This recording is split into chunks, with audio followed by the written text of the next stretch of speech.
fais bien fermer mon verrou, canon vers le sol, et ensuite je peux tirer.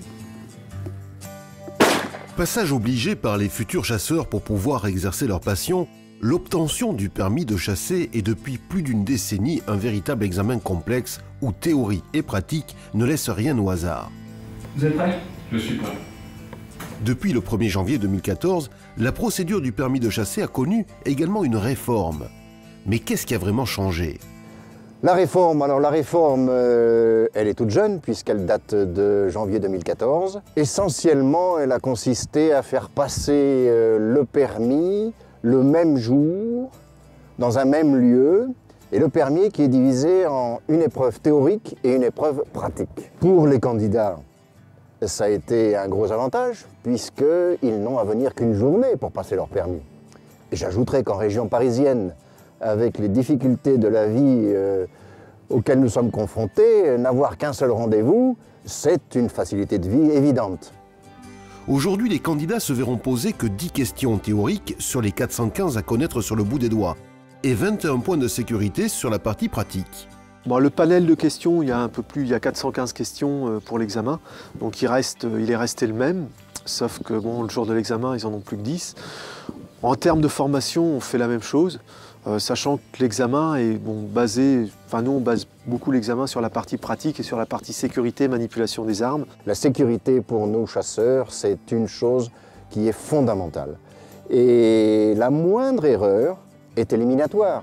Là par contre, ça a été vraiment une grande évolution pour le monde de la chasse et une très très bonne chose, puisque là les candidats sont formés à la manipulation des armes, pratique, tirent un petit peu, bon très peu quand même, il n'y a pas beaucoup de tirs et on ne demande pas de résultat au tir. Mais au moins, tous les candidats sont passés, ont manipulé un fusil, ont manipulé une carabine, ont tiré au fusil, ont tiré à la carabine. Et pour la sécurité à la chasse, c'est quand même un gros progrès. Et ça contribue largement à baisser le nombre d'accidents à la chasse. Donc, le nouveau permis de chasser, c'est un examen plus pratique, mais aussi plus rigoureux sur la sécurité. Alors, côté candidat, c'est plus ou moins d'échecs? À l'épreuve théorique, nous avons un meilleur taux de succès, parce que les gens s'y préparent et révisent. Et à l'épreuve pratique, nous avons un succès un peu moindre. Et la raison essentielle est que nous ne plaisantons pas avec la sécurité. Si vous êtes candidat, voici par exemple une des règles à maîtriser que nous présente Denis. La règle la plus importante, la règle de base, elle commence déjà par prendre une zone dégagée avant de manipuler une arme. Donc ça, le candidat doit bien montrer à l'inspecteur qui vérifie son environnement et il ne doit pas manipuler son arme en direction de quelqu'un ou en direction d'un objet, style une voiture, une maison, un obstacle, ça peut être un chien aussi. Et avant de charger son arme, il doit s'assurer que les canons ne sont pas bouchés systématiquement. Donc ça, c'est les règles, quelle que soit l'arme. Prendre en compte l'environnement et vérifier l'intérieur des canons, c'est hyper important. Bon, il faudra bûcher tout le reste si vous voulez ne pas être recalé. Au fait, y a-t-il plus ou moins de candidats depuis la nouvelle réforme? Le nombre de gens qui viennent passer leur permis est supérieur à ce qu'il était il y a quelque temps. Ceci me rend très optimiste pour l'avenir, car nous avons, comme vous le savez, une population de chasseurs qui est un peu âgée, et il nous appartient que cette pyramide des âges s'inverse grâce à des jeunes qui viennent passer leur permis. Alors, je dis à tous les jeunes, venez passer votre permis.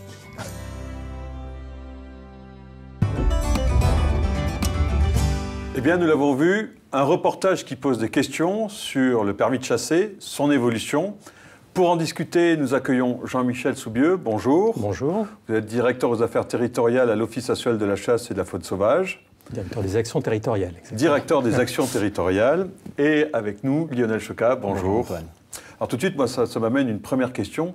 Pourquoi fallait-il faire évoluer le permis de chasser? Ça correspondait à une demande du monde cynégétique. Dans le cadre des assises de la chasse, les fédérations de chasseurs ont demandé une évolution en fait, de l'organisation d'examen, notamment pour concentrer sur une seule épreuve l'ensemble des exercices qui étaient avant répartis entre un examen théorique, puis quelques semaines plus tard, un examen pratique. Quel est le ressenti? Quels sont les premiers résultats? Premier bilan qu'on peut en tirer, bon, d'abord c'est une amélioration quand même très sensible pour les candidats puisqu'ils ne se déplacent plus qu'une seule fois. Ensuite, le constat qu'on fait, c'est qu'on n'a pas eu de régression ou d'évolution sensible sur les résultats globaux de l'examen. On avait globalement avant, quand on cumulait la partie théorique puis l'examen pratique, on avait grosso modo 70% de réussite.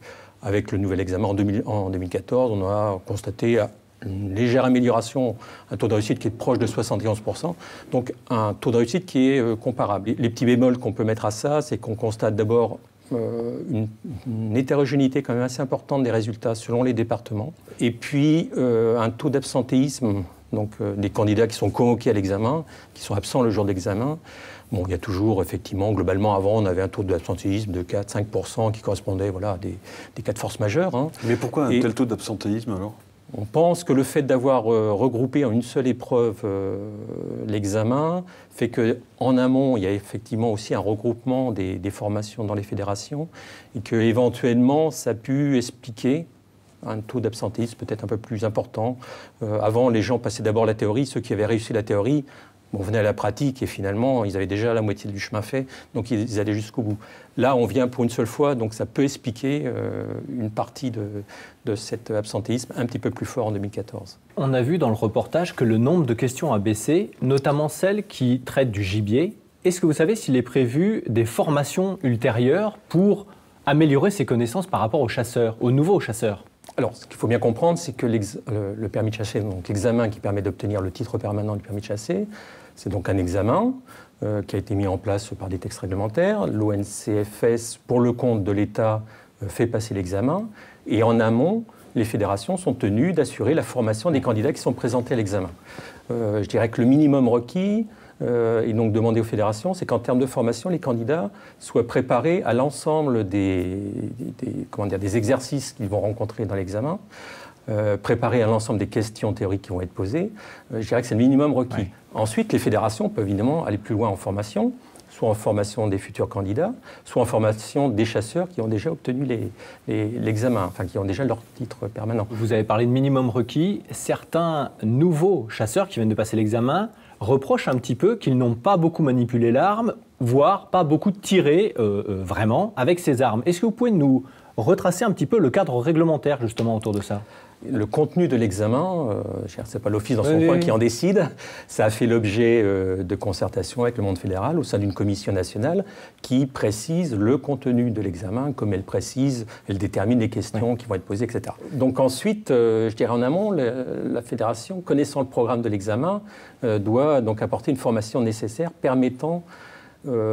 Alors, je vais dire, permettant aux candidats d'avoir l'examen, mais au-delà de ça, permettant surtout aux candidats d'être formés à la chasse qu'ils va pratiquer une fois qu'il aura obtenu l'examen. Ce qui est important, c'est que la formation doit être pédagogique. Finalement, les exercices qui ont été préparés, réfléchis pour constituer l'examen, en fait, proviennent de l'analyse des accidents que l'on constate. On a un réseau chez nous, à l'Office, ce qu'on appelle le réseau sécurité à la chasse. Donc, on enregistre en continu tous les accidents qui se produisent lors d'actions de chasse. On analyse ces accidents, les causes, et on adapte, je dirais, en continu, éventuellement, le contenu à la fois des exercices pour l'examen et aussi de la formation. D'où l'apparition, notamment, du semi-automatique dans le cadre de la formation et de l'examen. Puisque, effectivement, depuis quelques années, on constatait dans l'accidentologie à la chasse une augmentation assez sensible des accidents liés à la pratique de la chasse avec des semi-automatiques. Donc, c'est normal que la formation ait permis au moins aux candidats d'être sensibilisés à tous les types d'armes et à tous les types de chasse ensuite.